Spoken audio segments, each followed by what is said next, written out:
Good morning, everybody, and thank you for being here. I know your program said that the moderator or the opening remarks would be made by Tom Golisano. I'm not Tom Golisano, but he is in the audience, but he's not feeling very well. Tom, where are you? Right there. Tom, of course, is the reason that this is even happening. A year ago, Tom made a commitment to Special Olympics to launch the the Healthy Communities Initiative. But he wasn't standing alone at the time.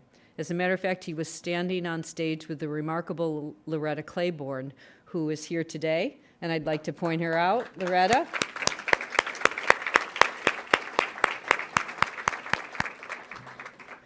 Thank you, Loretta. There are other special guests in the audience, other global ambassadors for Special Olympics. Could I ask them to stand as well, please?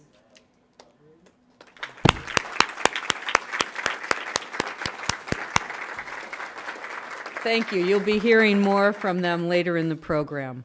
These ambassadors that you've met this morning are living what we are discussing here today. They have a very unique perspective on living lives with disabilities, so I encourage you to get to know your ambassadors in the room today. I look forward to a productive discussion on an issue that is the center of Tom's philanthropic agenda. Last year, he made a $12 million commitment, as I said, to Special Olympics to launch the Healthy Communities Initiative. This commitment was aimed at increasing awareness and addressing the monumental health problems that people with intellectual disabilities face worldwide. I am pleased to report that in just 1 year, we have made tremendous progress and have reached several milestones to expand health services and to reduce disparities. From Peru to Malawi, as President Banda will attest on our panel, we have held 54 clinics in new locations. We have implemented digital technologies and health and wellness programs, and we have created new partnerships with over 100 organizations, universities, and healthcare providers. But there is much more to do. This is a multi-year, multi-generational, multinational issue. The title of this session alone conveys the magnitude of this problem. 1 billion people who need our help. 1 billion people who live in stigma and often isolation. But we can improve the situation. Our first year demonstrates that we know how. But we need more partners and more resources to continue rolling this out. Please go to the CGI Connects on the CGI website to learn more about our initiative and our progress. I can tell you every investment will produce even more support. Tom's gift alone in 1 year helped generate $13 million in new and renewed funding and value in kind in the first year alone. We are the winning team, and we will continue to make progress, so please join us in our struggle to end health disparities for people with intellectual disabilities. Thank you. Loretta, you can have a seat. It is now my pleasure to introduce our moderator, Judy Heumann, President Obama's Special Advisor on Disability Rights. Judy? Actually, you need to go up first.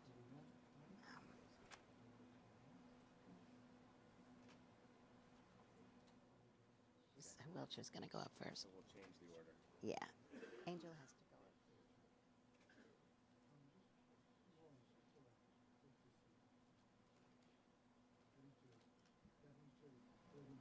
Sorry about the confusion. Just before we begin this really groundbreaking session, they say if you don't talk about something, it becomes a problem.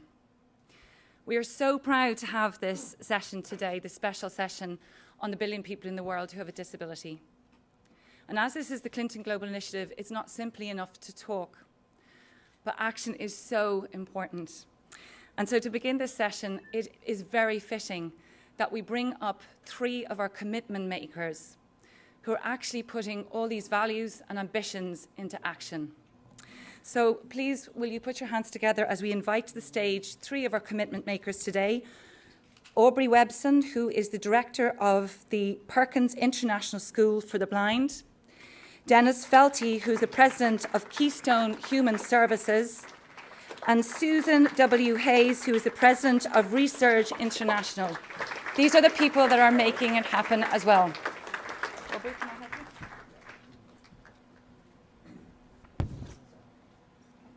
Dennis and Susan, would you like to come and join?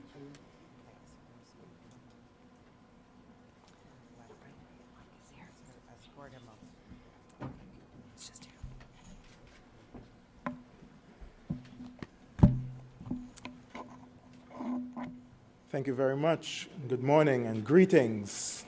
Good morning. This is an exciting opportunity, and we again salute the Clinton Global Initiative as we all work to bring together the issues of disability to the floor. I am from the Perkins International Program and Perkins International School, and 3 years ago we came here. I am myself a product from the South, the global South.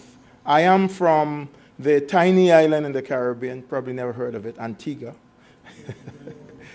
and have experienced the work of Perkins and agencies like Perkins in trying to change what it means to have a disability through education.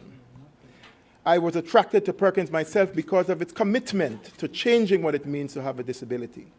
3 years ago, we came here to share with people our commitment to doing exactly that. Then we were working with about 5,000 children in developing countries. We were working in a few countries. Today, we are now working in 67 countries around the world. Last year alone, we reached just over 70,000 children. The last 2 years, 2.5 years, our global work have reached over 150,000 children, parents, and teachers. We are committed to change that. The number sounds great, but it's not. There are 4.5 million children with multiple disabilities who are not receiving service simply because they have a disability. That's wrong. It is the right for an education.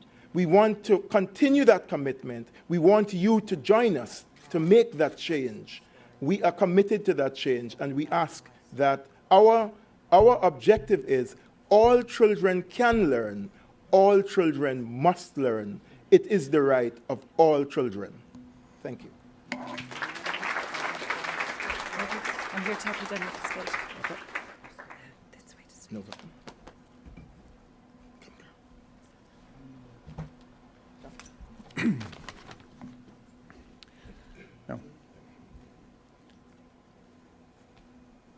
In 1968, as a young professional, I worked at the Harrisburg State Hospital, where 3,500 people lived in inhumane conditions that were just absolutely unimaginable.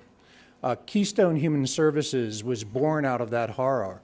And 40 years later, I had the privilege of helping the last 15 people leave the hospital and return home to the community, and had the incredible experience of locking the door for the last time. And for the first time in 150 years, there was no one on the other side of that door.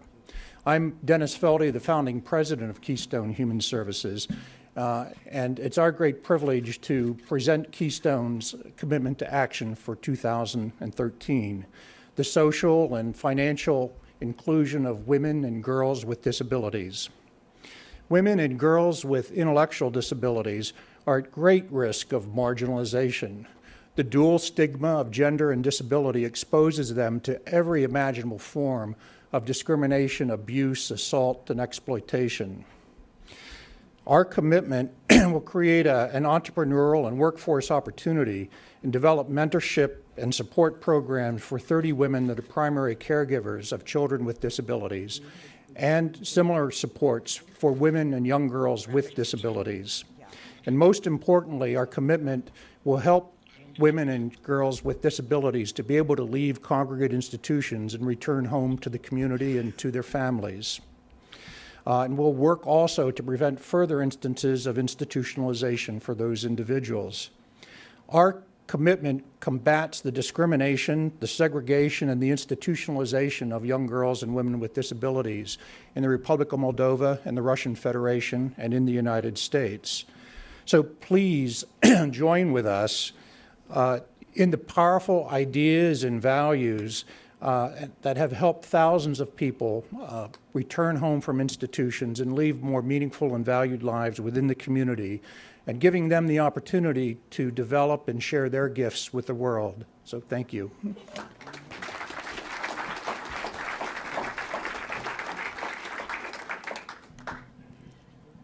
More women and children in South Asia die of severe burns each year than of HIV, AIDS, or malaria. In sub-Saharan Africa, severe burns are a leading cause of morbidity among women, causing a greater loss of productive years than cancer or violence, and nobody knows it. Even a minor burn untreated can cause a working hand to become an unusable fist or even restrict one's ability to walk. I'm Susan Hayes, President and CEO of Resurge International. Resurge and our partner, International Medical Corps, have committed to address the hidden but solvable global health crisis of burns, an epidemic affecting more than 10 million people in developing countries each year. Burn disabilities are not only treatable, they are also preventable. Simple and affordable treatment makes the difference between a productive life and one of isolation, suffering, and disability.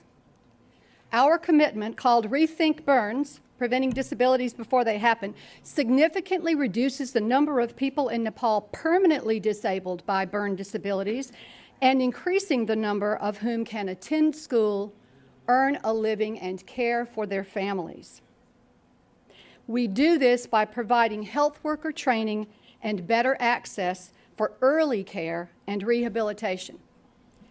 The global burns crisis is massive, it is unaddressed, and it is solvable. We are committed to Rethink Burns. Please join us.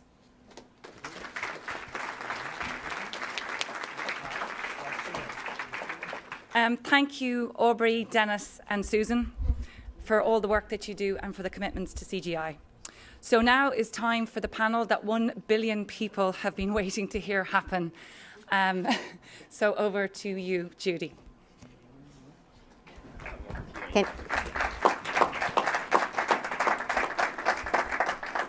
Good afternoon, everybody, and welcome to what I hope is going to be a session which will make you think more about what you're doing in your daily personal and professional lives to recognize the human rights violations which are occurring against 1 billion people with disabilities in the world today.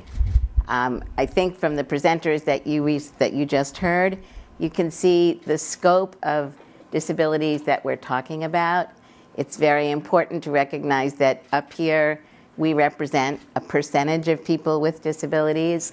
There are people with mental health disabilities, people with multiple disabilities, as Aubrey was discussing, people who are deaf, people who have cancer, people who have AIDS. It's a very, very broad group of people. But at the end of the day, the issue I think that we're all trying to address is removing the stigma and barriers, the discrimination that exists against those of us and others with disabilities based on what we believe frequently is ignorance and fear of possibly becoming like us. And what we're here to talk about is being us is not bad. So we have a great group of people right now. And what we're going to do is I'm going to ask questions, and then we're going to ask each other questions. And then at the end, we're going to give a commitment to you. And I'm a former teacher, so I would normally ask you to submit a paper. But so Angel, I had the privilege of meeting Angel last year. Angel is from China. And I'd like to ask you, Angel, could you tell us a little bit about your life story and how you've become the strong woman that you are today?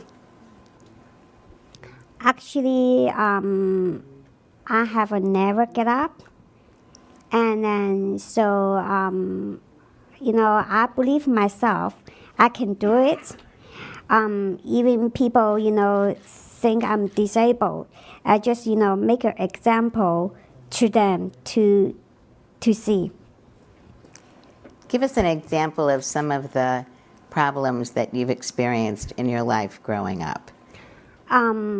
Actually, I growing up in a rural fishing village, and then so I got a breathable disease, and then so I have never have medical how do you say medical care. Yeah, and then so I have never have education, and I have no friends.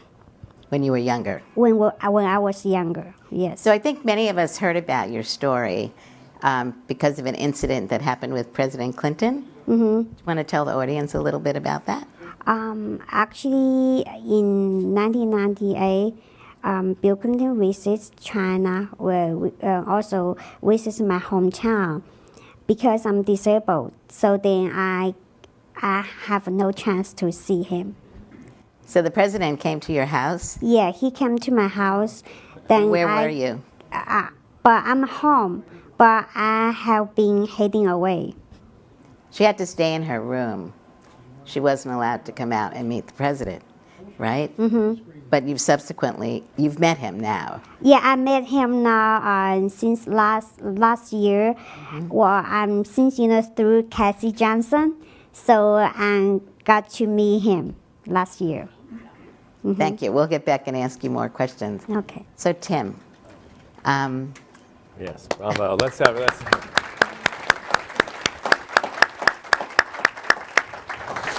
So Angel and Loretta and I decided that we're the teachers today. Tim's a teacher also, and you're our classroom. Yeah. So Tim, your family and you have done great work over the years on advancing the rights of people with all types of disabilities. And your work right now is dedicated to working to advance the rights of people with intellectual and developmental disabilities. I'm interested in learning from you about some of the challenges that you've experienced over the years and the types of changes that have maybe gone on since you've embarked on this work. Thank you, Judy, and thank you all for coming to this historic panel, Angel and Loretta. I think we should, I think it was sort of said, but I think we should recognize this is the first time any discussion in a formal setting like this, in a roundtable like this, has ever taken place at the Clinton Global Initiative. So we're here for an historic first. And, sometimes people look around a room like this and they go, well, this one was not quite as popular as another. We have a few empty seats here. As far as I'm concerned, we have all the power we need in this room. And most of the power we need just to my right and left. No offense to anybody else in the room. But I think a small group, in the famous expression, a small group of committed people is all you need to change the world. And that's what I hope we have in this room. Judy, I also want to be clear that on this panel I am in a different position than the other panelists because, and in a few years, you won't see me on this panel, which will be a good thing. I don't have an explicit disability. I've never been diagnosed with a disability, so I don't speak from the kind of authoritative position that everyone else on this panel speaks from. And there is, as many of you know, a very strong movement in the disability movement, a right and well-founded movement to have people with disabilities, with differences, speak on their own behalf and not have people like me up here to try to do it for them. That's right, proper, and a good outcome. So I say my comments all with the caveat, and I think maybe, so let me just tell a quick story as the president arrives, I believe. Yes. Well, maybe we could all stand and welcome President Banda. I will. Nice to see you again. Nice to see you. Nice to see you. Hi, thank you. Hello. So happy to have you here. Pleased to meet you. Thank you.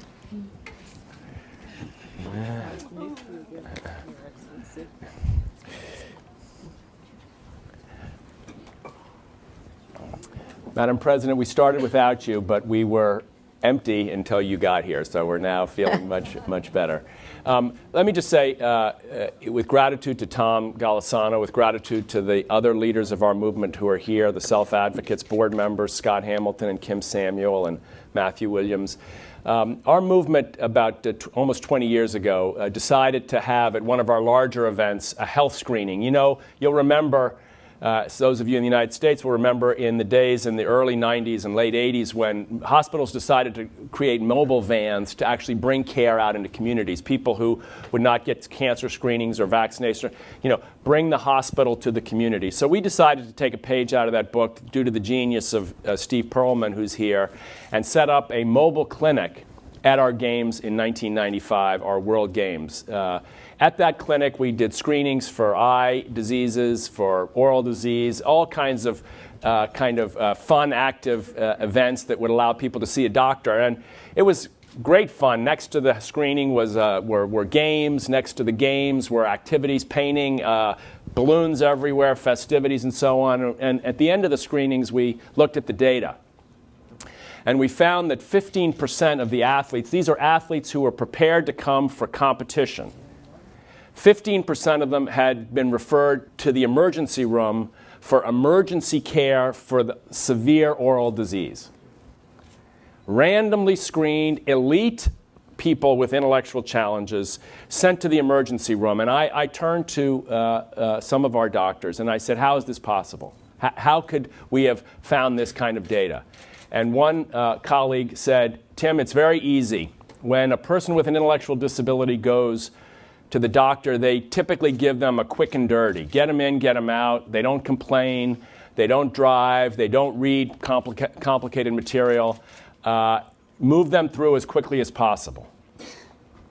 And those words stuck in my head, quick and dirty. And if you saw in that video, you heard another mention of a label. You heard Patrick, the athlete, who spoke on that video, say, that thing they call us. That thing they call us. I'm the us. I'm sorry, I'm the they. Most of us are the they, calling them something different. We have a crisis here that follows very clearly on this morning's discussion, where Mo Ibrahim and Bono got up and said, it is not enough for us to point the finger elsewhere. We are part of the problem. And in the treatment and care of people and inclusion and justice for people with disabilities, and in particular intellectual and developmental disabilities, the labels, the names, the monikers, the taunts, the humiliation that follows them almost wherever they go is responded to with, aren't they nice? That's sweet. Isn't it good that you're kind of giving them a happy day? And it's outrageous that this is not a movement of justice, that it is not a movement of urgency, that it is not a movement about all of us, and that we don't eradicate this false barrier that exists between people who appear to have normal health development and those who have disability, and stop the segmentation, include, and begin to see the world as the entire diversity of different abilities. I like the word diffability, to which if I were to ask any of you, do you have a different ability, everyone would have an answer. Dikembe Mutombo's on our board would have an answer about his different abilities, and so would I, and so would Loretta, and so would the president, and so would Angel, and so would Judy. So I think today we've got to be very clear about one thing that my mother taught me, back to your question, Judy, sorry, very early on. That fight for justice can be the most meaningful work you can do. To realize that it is about all of us, not just about them. That the barriers between them and us must end, and that we can do it in our world with the unlikely tools of sport, which bring health, nutrition, but most of all, bring an answer to Loretta's question that she asked at the UN last night at the General Assembly. Don't tell me what you can't do, tell me what you can. Sports gives us all the chance to answer affirmatively to something we can do that promotes the idea that everybody has a gift and the world is incomplete until every gift is included. Thank you.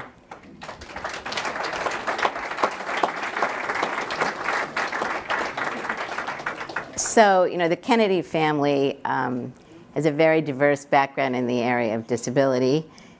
Tim's cousin, who had cancer, has an artificial leg, and his uncle did great work in the area of human rights for disabled individuals, was really the champion of a major law in the United States called the Americans with Disabilities Act.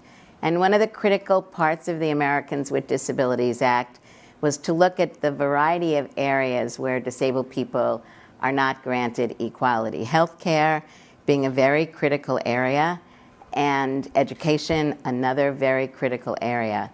The Convention on the Rights of Persons with Disabilities, which has now been ratified by 134 countries, really is modeled after this particular law, and as it's going to be implemented around the world, is intended to help not only break down stigma, but break down barriers and produce equality. So I would like to ask Madam President, who I think has played a very important role as a leader in her country and the women's movement and the world, has also made a commitment in the area of disability. Could you share with us a little bit about the leadership role that you're playing and why you believe this is important?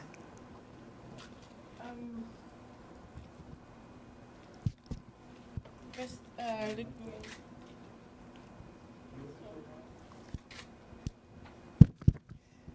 let me take this opportunity to thank you for the invitation. It's my pleasure to be here, and I want to apologize for coming in late. Allow me to speak like an African woman. And I think the tragedy starts from our beliefs and traditions and culture, where a child born with disability is a curse. And I remember very well expecting my firstborn child, and a person with disability passing by, and an old woman in the village telling me, "Don't look that side. Because if you look closely at that person, whether that person is albino or with a disability, it's going to affect the baby inside you, and the baby will be born with disability." That is where the tragedy starts from.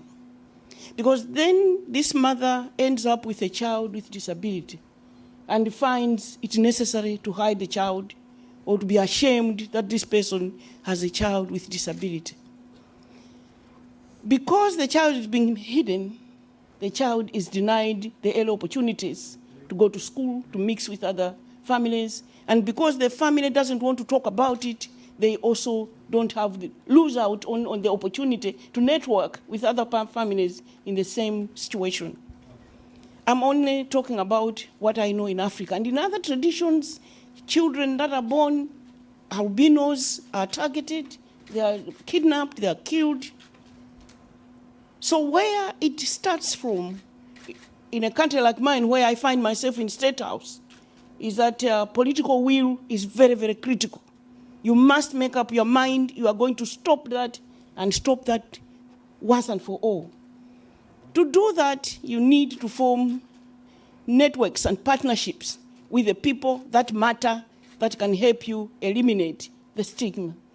In my case, I believe that our traditional leaders are the starting point. So what I have done in my short time as president is to engage everybody. So political will in engaging community leaders, the chiefs that are the custodians of the tradition and culture, to change the messages and the attitudes at grassroots, number one. Number two was for me to accelerate the passing of an enabling law in Parliament that had been sitting on the shelf for many years. Number three was to demonstrate in my country that they are not they. They are an integral part of our society, and they have rights. And I am the solution to make sure that we integrate them in our society. So pass the law, but also visibly invite as many of them as possible to State House, to the round table, not as ornaments, but as decision makers, to sit down with me and discuss issues that affect them. Because there must be nothing about people with disability without them sitting at the table.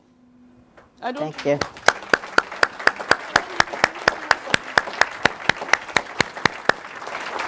So on International Day of People with Disability, a reception must take place in State House with me.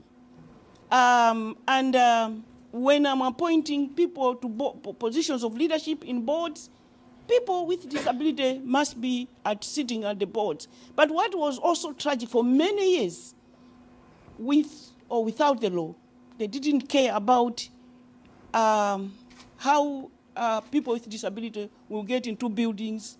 Is there any Ramp. what do we call A it? ramp. A ramp, yes. And I remember that I invited Musa Chiwaula, who is head of FEDOMA, to State House, and to the VIP lounge at the airport. And we've been very good friends for many years. We're in the activism together. And he said, Joyce, what is this? And I woke up and realized that for many years they hadn't even put an enabling a ramp for people to get in and out easily. Small things that matter, but small things that will be noticed by people with disability. And you, as president in State House, must have the ability to listen. And you cannot listen from afar. You must get them to the round table where you must discuss with them about their rights. Thank you very much. Wow.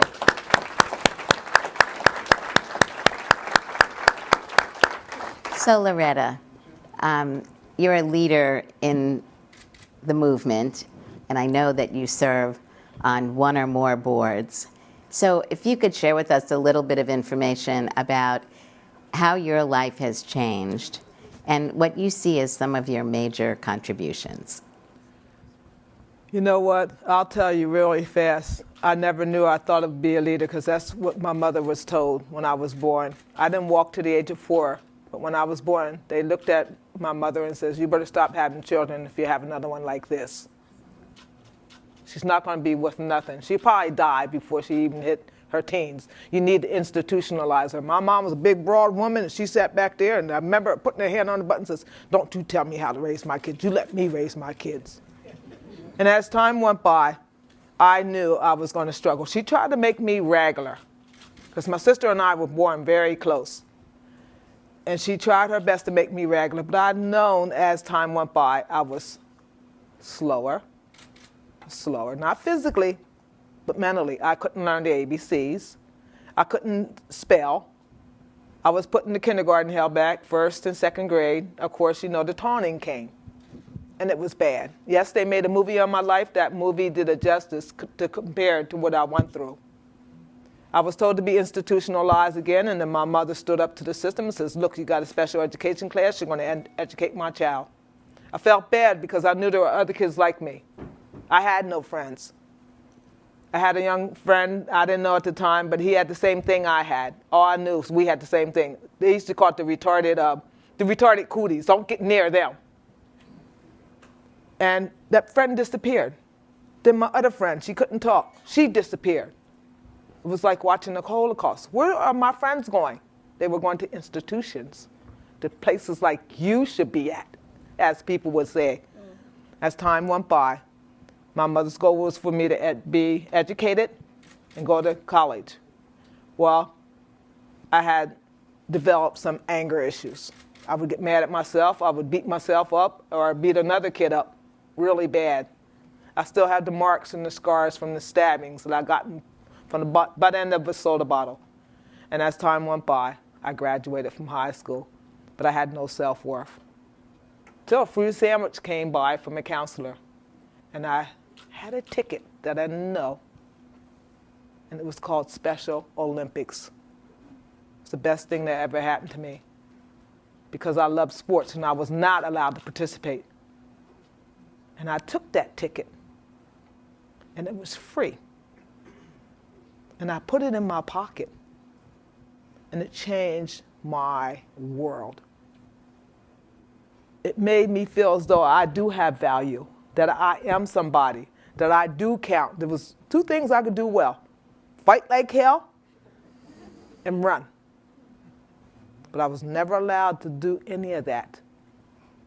So when I got in the Special Olympics, it's taught me to have respect for myself, that I do count, that I do have character, that I am somebody.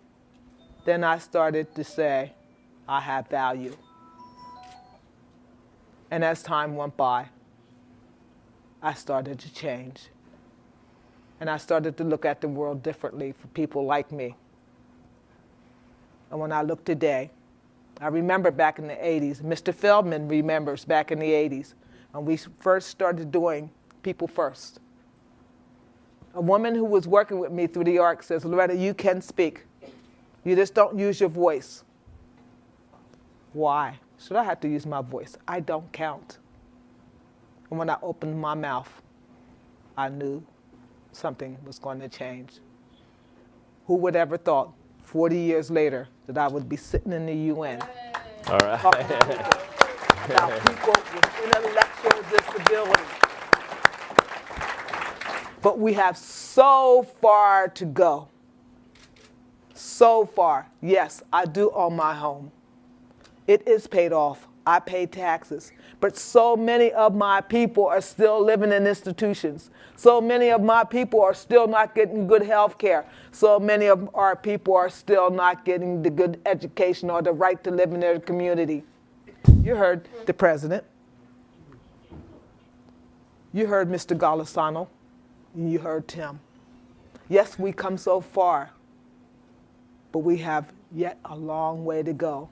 This is only the crust to the pie. This room may not be full, but John the Baptist spoke to 2 people, and next he had droves of people.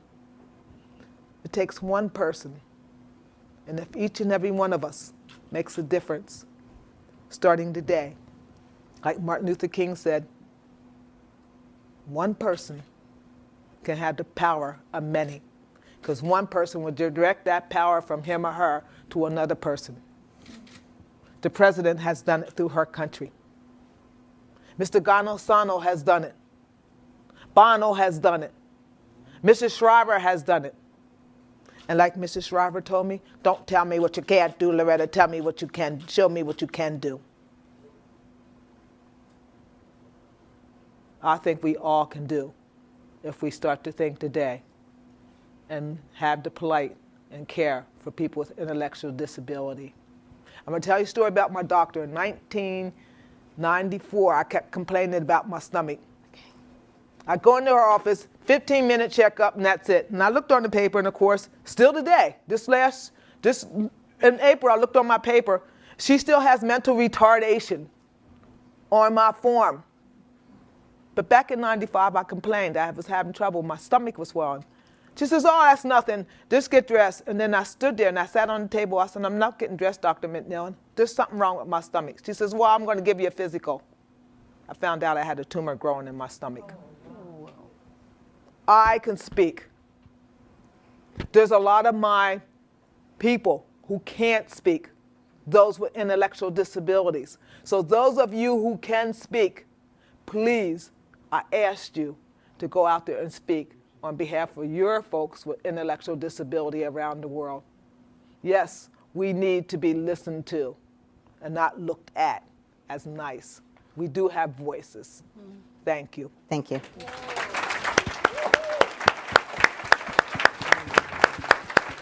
I can stand up for that.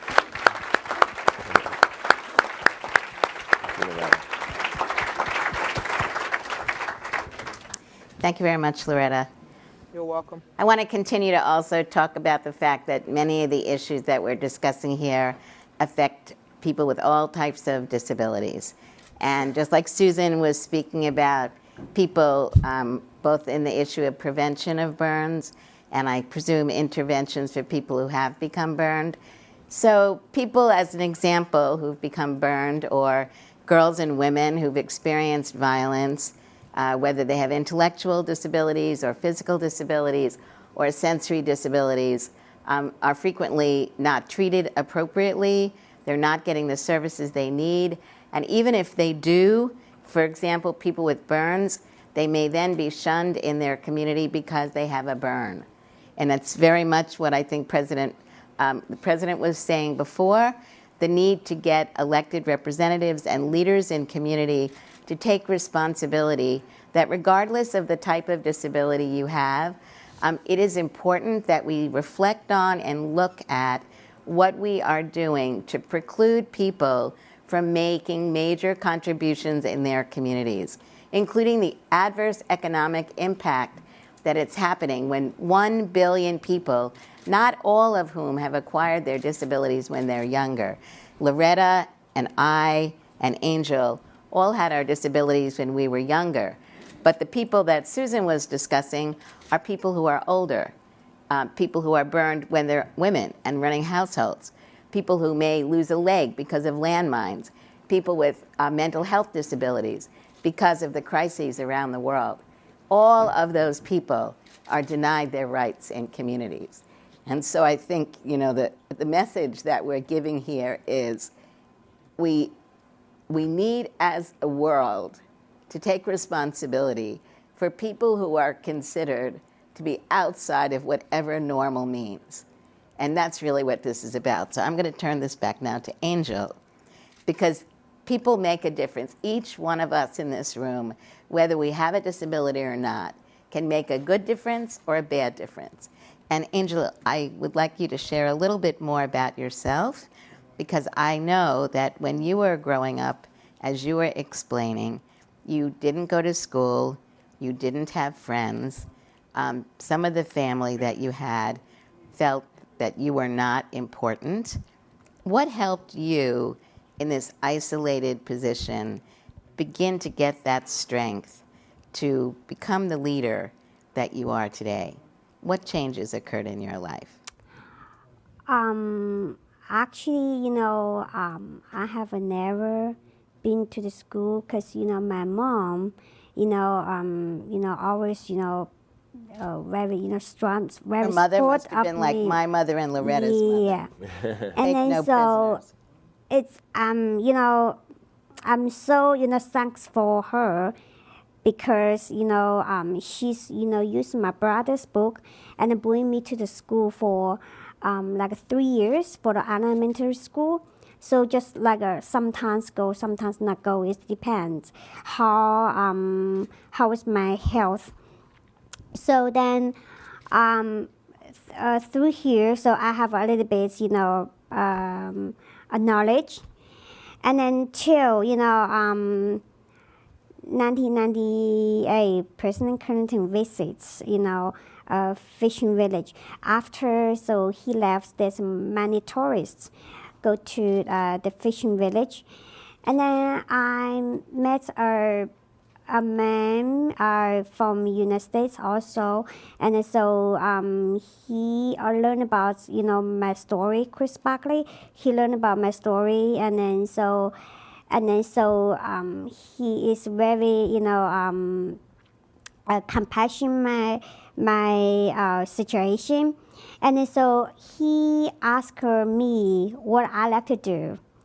Because, I'm living at home, it's kind of, boring, and then I say, well, because a lot of tourists, visit fishing village. What I like to, just say, yeah, well, I'm interested in, English. There's only, this kind of, it's maybe easy for me to learn like a special, how do you say, how do you say 专业? Sorry. Special major? Yeah, special major. Special yeah. major. Mm-hmm. So, and then, because, my home have a small shop, and then I learn something and then can help my family. So I only think about this way. And then Chris Barkley, think, okay. Then, and then so the second time he visits, fishing village again. So he bring me a book and then let me study by myself for the first week. And then, it's kind of, difficult for me to learn by myself as I have no education. So, and then, so for me, I think so he's kidding, just a kind of conversation. And then many tourists also ask me a different question. So they never, done that. So, and then Chris, did. And then so he bring me a book and let me study by myself. And then I said, it's a little bit difficult for me to study. And then so he said, okay, then I find someone can teach you. And then so after, so we talk about that. And then so he sent me a English teacher to teach me for like each week, just 2 days, like only on the weekends, because fishing village is not convenient to visit. Right. And then so I think after maybe 1 month, and then so he called me again to ask my English learning. And then I don't know how to compare. I say, well, what do you think about it? I don't know, because I don't know how's my English like. And then so he said, wow, it's cannot believe you are learning so fast and also normal people. I said, really? And then so he said, yeah. And then after, so he think, then 2 days a week is short. And then so he asked me to study outside. And so he also shared with me okay, if I have a hotel, and then so I have an idea like to hire you working at my place. So so is it possible? For me, I really want to leave my hometown to see more things, to open either my mind also. And this is also a kind of, opportunity, good opportunity for me. And then so he said, do you mind the other people have a different, looking, different, like maybe people will laugh or whatever. Well, either I'm at home, well, people will laugh too. I mean, whether I'm not, go outside to see and to learn more. And then so he provide me, learn about English and also accounting and the computers, and also about altogether, I think 3 or 4 months. So you really began. So I think this is a wonderful story. Bravo. Another standing ovation.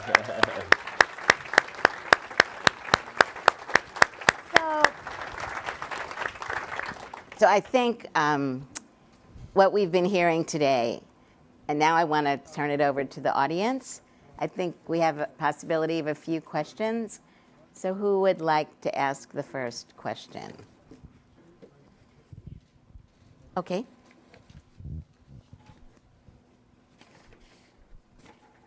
Hi, Serena Rosso. I'm from Australia and the UK, and we have a group of companies, and we do welfare to work, and part of that is disability. Firstly, I want to congratulate you, Tim, for leading this extraordinary session, and like you, this is one of the most important parts of the whole week. I just want to say that stigma is attached to success. How do we continue driving the message? It's not your inability, it's your ability. How do we convince employers to want to employ individuals that they too can add value, just like any other person that applies for a job? And I'm all about jobs, jobs, jobs. And I'd like to stimulate everyone in this room about leaders who can actually, say there's got to be a certain percentage of people who have an extraordinary ability to be able to join the group. Thank you. Thank you. And then let's take the next question. I think Ari, do you have a question? Ariel? De Costa Rica. Hi, how are you? Good. My name is Ariel Ari. I have 21 years old. I live in Costa Rica. And my question is, in order to repeat the pattern of change that is taking place in Africa, what we must do to include diversity and full inclusion in our agendas in Latin America. Thank you very much. So, would you like to give a response to? I'm not on a disability, and I'm not from Latin America, but I'll try to answer on both. And I think it's actually related to the point on employment, Ariel, your question. And I want to congratulate you also for being bilingual. We have another person with a disability who gets up and speaks in not his native language. I don't know whether you had 2 days a week of instruction or more in English. I think 2 days a week for me in Chinese would get me about nothing. Nothing. Yeah. You didn't have to say that, Judy. It's for me.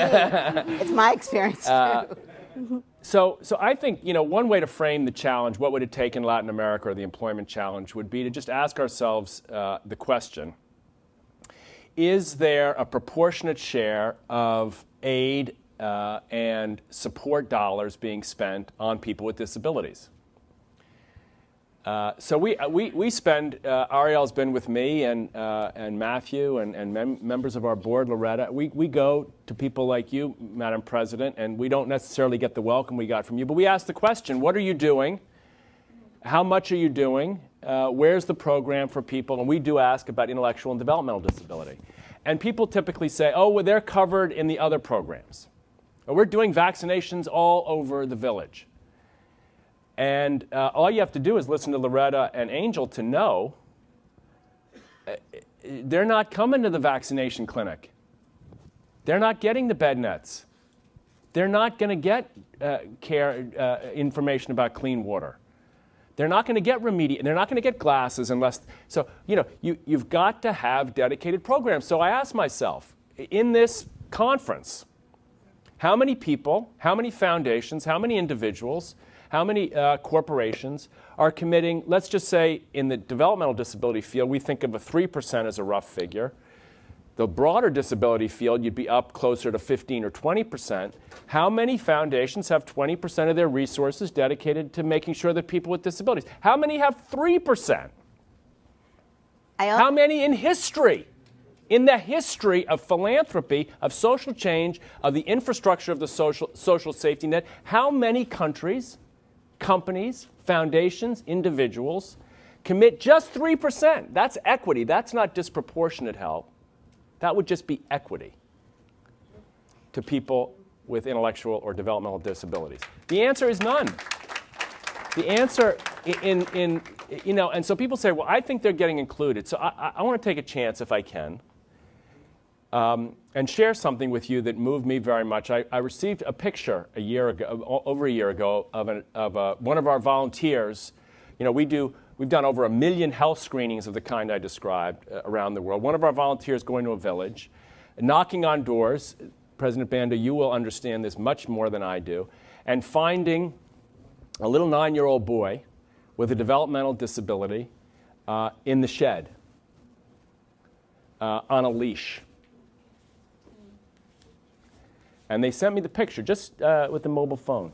Send me the picture. There's the little boy on the leash. He'd been on the leash every day for 7 years since he was 2. It's the only way his mother could protect him. So I looked at this picture. You all get to your computers in the morning, right? You turn them on. It's whatever time it is. You got a cup of coffee. You're scrolling through whatever you read, Bloomberg, Politico, your children, your mother, your whatever sends you updates and stuff like that, your office, backed up email. And I open up my screen, I have a picture of a 9-year-old boy on a leash. Now, I got to tell you, that changed my world right then and there. I mean, full stop. He's not getting a vaccination. So I'm gonna take a big chance. I asked a few people about this, but with your permission, Madam Moderator, I want you to look at this, because to me this is almost like a sacred object. This is the leash. And I can see a mother's hands tying these knots, these rags together. And I can see that little boy at the end here with his wrist tied to a tree. And I can see the sadness. You know, we say the doors have been closed and locked at Keystone Institution. Well, the doors aren't closed and locked with no one on the other side. There are a lot of people on the other side. And we don't get into these conversations much, so I'm taking a big chance here because I don't know when I'll be back up here. And I don't know when Loretta and Angel and Judy and the president, you will have the chance. Thank God. Thank God. And thank God you've agreed to convene a summit in Malawi to ask heads of state to focus on disability issues. But this is not some artifact from another era. This is not from the 17th century. This is today. This is a mother's tears. This is a child's life. So when we're not included and when people, you know, there's a lot of different populations and there's a lot of reasons why we don't have time for a child with Down syndrome to have an education, and there's a lot of reasons why we have to educate the normal kids first. There's a lot of reasons, but there's not a good reason, in my view. So what I want to suggest is, thank you very much for this. Thank you. How many of you travel outside of the United States? How many of you live in other than the United States? So you need to go and learn about your communities. The story that Tim just told can be told in countries all around the world. People with psychiatric disabilities who are in cages, a story that was told to us by a woman with a psychiatric disability who we brought in to speak at the State Department from Indonesia. You can talk to people that I have met in rural parts of India. A young boy was born without arms, and the grandmother told the mother not to feed the child.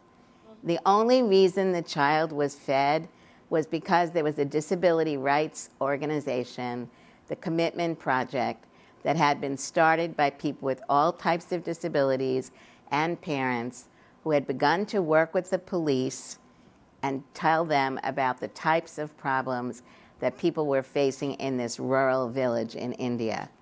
And they went to the police, and the police went to the grandmother and told the grandmother that the mother should be allowed to feed her child. So we met the child when he was 1 year old, gave him a piece of paper and a marker. He put it in his foot, and he started drawing. When we asked the people in this organization what had changed as a result of their work, it gets back exactly to what Madam President said. What is different in this village is people are now, leaders of the village are now calling them by their names, because previously they would call them all types of names based on the culture in the community. So the disabled people in that community were feeling empowered because the leadership in that village recognized their capacity, and they were working together with limited money to help ensure things like children being registered at birth, which is a big problem in many countries. Children with disabilities are not registered at birth.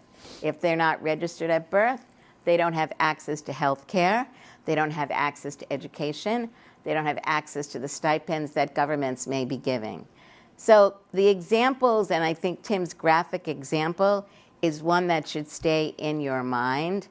And remember that there are thousands and thousands of people with all types of disabilities who are experiencing isolation, discrimination, and inability to contribute, because as communities are advancing, the community of people with various disabilities is not yet elevated to where it needs to be.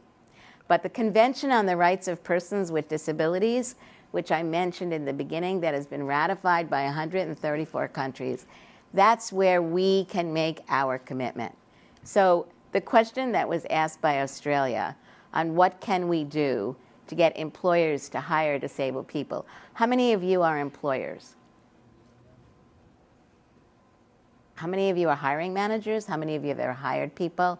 There are more of you. I didn't ask how many of you own a corporation. I asked how many of you are involved in employment. And thank you. I'm sure many of you are. I don't own a company. I hire people. I fire people. I've done that for years. You need to be the leaders in your organization to look at what are your policies.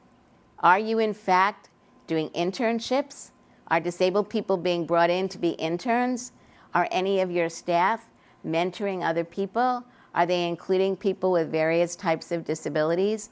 Are you, in fact, reaching out to employ people with disabilities? Not all disabled people will cut it in a job. Not all. So my joke, if a non-disabled person does a job badly and you have to fire that person, does that mean you never hire a non-disabled person again? If a disabled person is fired from a job, everybody gets scared because we think, okay, this manager tried us once, and for whatever reason, it didn't work, and they will not venture forth again to try another one of us. So these are the things that you need to do. You need to look at yourselves. You need to look at the church, the mosque, the synagogue, whatever you go to. If you go, you need to look at your community. You need to take the lessons that all of us have discussed. You need to think about what the president is doing, because she made a personal commitment. If you Google her, as I did, to look more and read her speeches, they're very powerful. You can tell that she made a commitment later on in her life in a position of leadership to make reforms. And I think that's the role model that we're looking at. People like yourselves who may or may not have anything to do with disability, who are here because you want to make a difference.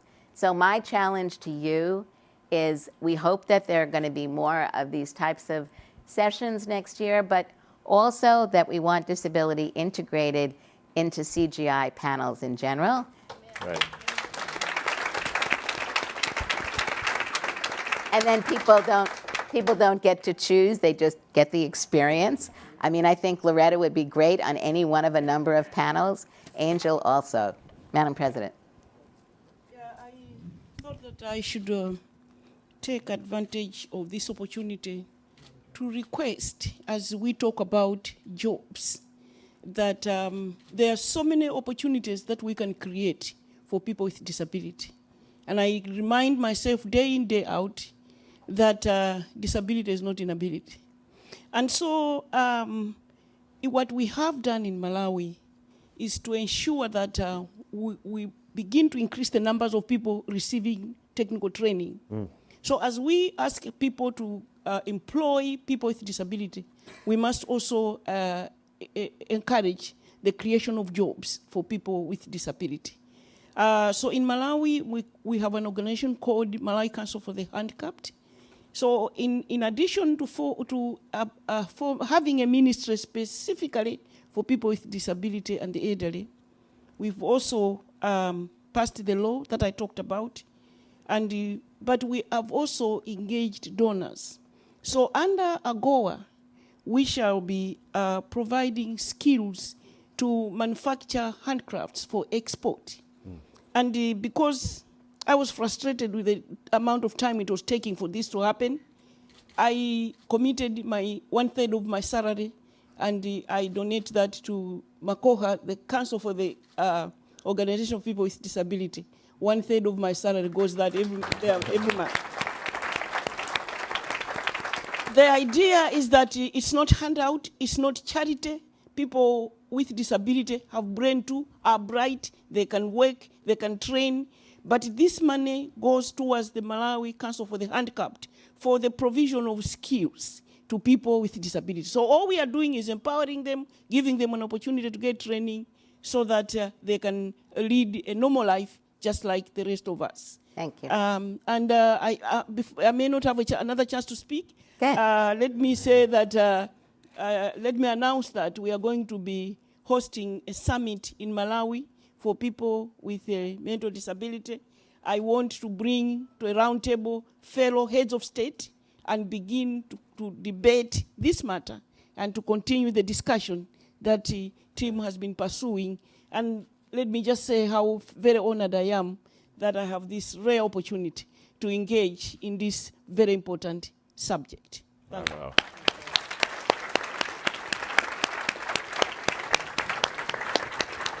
we done? Is it it? So, hold the applause for the challenge. You can do the applause later. One of the challenges also that Tim gave us was that we need to see philanthropy improving, increasing the percentage of philanthropy that is including disabled people in its work. That will be a measurable item that we can look at next year to see how that's improving. If I could just say, I just want to put 1 minute plug here for President Banda. She mentioned this African Heads of State Summit, which needs support, it needs resources, it needs time, it needs energy. It's a first in history. Heads of state convening in a sub-Saharan African country under the auspices of the sitting head of state to talk about change, cultural change, social change, political change. So we need, I think, a lot of times people will say, well, where's the model? Go to Keystone, you can find a great model. Go here, you can find a great model. Go into a developing country, show me a great model. Sadly, I don't think any of us would be proud to say we can find a great model today. Oh, there's some great disability models. No, individual, national models, sorry. That's okay. I think Tom has invested in models. I think President Banda is our best chance. I'm not just saying that because she's here. So I just hope we can attract support for her work, for the good people of Malawi, but also for people throughout the developing world. I'd like to thank everybody for a great job, and thank the audience for participating.